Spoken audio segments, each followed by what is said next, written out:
So I've asked ChatGPT. I'd like to know more about Keith Renier's covert experiments and unknowing participants, and I am telling you for a fact after listening to this, I have 1000% been linked with something to do with this guy's covert experiments. I've misspelled it there, I've said cover. But I was told through my experience, shall we call it, that I was being watched. I was being told when I was having my eye movements tracked. And so this is still not helping me think that it's anything apart from this NXIVM that have been messing with me. Anyway, let's hear what ChatGPT has got to say. I can give you a careful, evidence-based summary of what's publicly documented about Keith Raniere and NXIVM in relation to research or experimentation. It's important to separate verified court and media records from speculation. Most talk of experiments around NXIVM refers to activities that looked like psychology or behavior research, but were really unethical, manipulative practices inside a cult, not sanctioned or scientific studies. 1. NXIVM's use of research as a cover.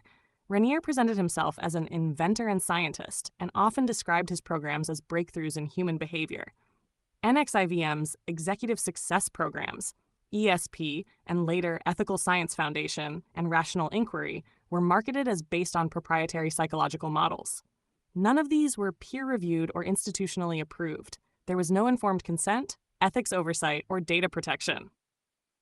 NARGA 2, claimed or apparent experiments, activity, what was claimed, what actually happened.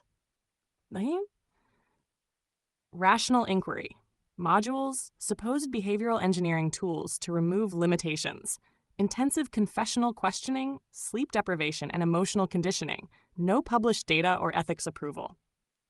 EM exploration of meaning sessions, described as therapeutic research. Semi-hypnotic interrogation used to elicit personal secrets and reinforce control. The Human Pain Tolerance Study. A physician within NXIVM, Dr. Brandon Porter, filmed women while showing disturbing images to measure reactions. The New York State Medical Board found it unethical and revoked his license. Participants had no informed consent or institutional review. Sexual obedience experiments in Dios. Raniere described the secret master-slave structure as testing devotion and discipline. In reality, it was coercive control and sexual exploitation. Federal court found it constituted forced labor, racketeering, and sex trafficking. Brainwave and lie detection projects. Raniere's circle solicited data for supposed consciousness studies. Never peer-reviewed. Witnesses testified data were used to judge loyalty, not science. Hashda 3. What authorities actually confirmed, Dr. Brandon Porter, the Fright Experiments, revoked medical license, 2019, for exposing subjects to frightening and highly disturbing films without consent. Described in New York State Board for Professional Medical Conduct Order, no recognized institutional review board, IRB, ever approved any NXIVM study. No published scientific output. Research language mainly functioned as justification for coercive control. NASR 4. How participants became unknowing subjects. People enrolled in self-improvement courses believing they were joining a personal growth program. Instructors secretly recorded emotional reactions, collected confessional data, and used it to manipulate loyalty. Some were filmed or monitored without being told it was for any kind of research purpose.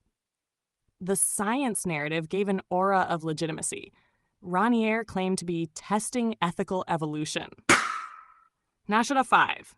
Legal and Scholarly Aftermath, United States v. Raniere, EDNY 2020, convicted of racketeering, sex trafficking, forced labor, identity theft, and related charges. Academic commentary. Several analyses in Journal of Cultic Studies and International Journal of Coercion, Abuse, and Manipulation describe NXIVM's practices as pseudoscientific coercive persuasion, not genuine experiments. Documentaries, The Vow, HBO, 2020-2022. And Seduced, Inside the NXIVM Cult, Stars, 2020, contain first-hand accounts from victims of the so-called experiments. 6. Key takeaway. Raniere used the language of science and experimentation to legitimize abuse. There is no evidence of formal or covert government-linked experiments, rather a private organization misusing psychological jargon to mask coercion and gather power. If you'd like, I can list the primary documents, court filings,